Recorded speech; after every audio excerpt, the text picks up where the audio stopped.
Before the first towns were built, before names were carved into maps, this forest already had a name.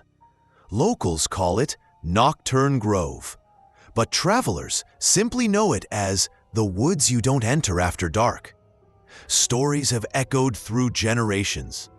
One tells of a 19th century logger who followed a distant voice deeper into the woods.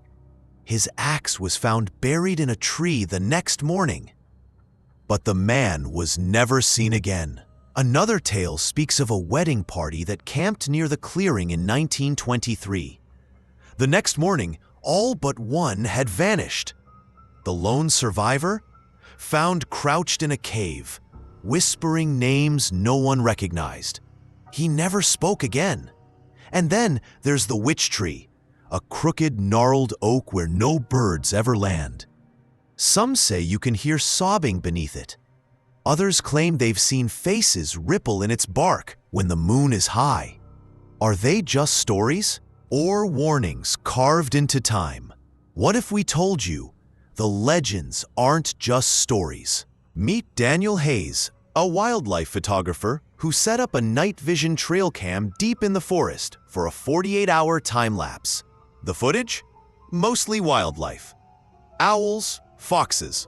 Then at 3:17 a.m., the frame blurs, just for a second. When it clears, there's a figure, not walking, not moving, just standing. Barefoot, facing the camera. No face, no clothing, just there. He didn't see it until weeks later while reviewing footage. He's never gone back. Then there's Lily Morgan, a college student who claims she heard her own voice calling her from the trees during a midnight hike with friends. Her phone had been recording. She played it back, and there it was. Her voice, calm, distant, but undeniably hers, saying, "Come find me." She ran. She says something followed. Over time, we've noticed common threads in these encounters. A sudden drop in temperature, a disorienting sense of déjà vu. Whispers, not random, but intentional, like they're calling someone by name. Are these just tricks of the mind? Or is there something deeper and darker rooted in the soil? Let's pause and look inward. Why do forests at night frighten us?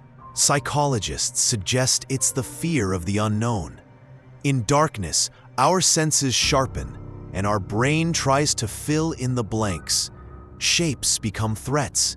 Silence becomes a warning. When we're alone, our minds become echo chambers. Every snap of a twig becomes a footstep. Every shadow seems to breathe. There's a phenomenon called pareidolia, the tendency to see patterns where none exist. Faces in bark, figures in fog, voices in static. But what if, just what if, some of what we experience isn't IM? Some scientists believe that low-frequency sounds, called infrasound, can cause feelings of dread, chills, even hallucinations. And forests, especially dense old ones, are natural generators of these frequencies through wind, branches, and shifting air pressure. Could these whispers be the forest's own language, one we were never meant to understand? Or could fear simply be a key, one that opens a door to something waiting on the other side? And now, we return to where we began. The moon still hangs quietly above the treetops. The leaves still rustle with secrets. But now, you've heard their stories. You've felt their presence. The midnight woods are not empty. They're watching. They're waiting. Maybe they've always been. So the next time you hear a whisper in the trees, the next time the wind says your name, ask yourself, is it just your imagination? Or have you stepped into the whispering world? Have you ever had an experience you couldn't explain? A feeling that something was just wrong? Let us know in the comments. And if you enjoy journeys into the unknown, subscribe and stay with us as we explore the places most fear to tread, because some mysteries aren't meant to stay buried.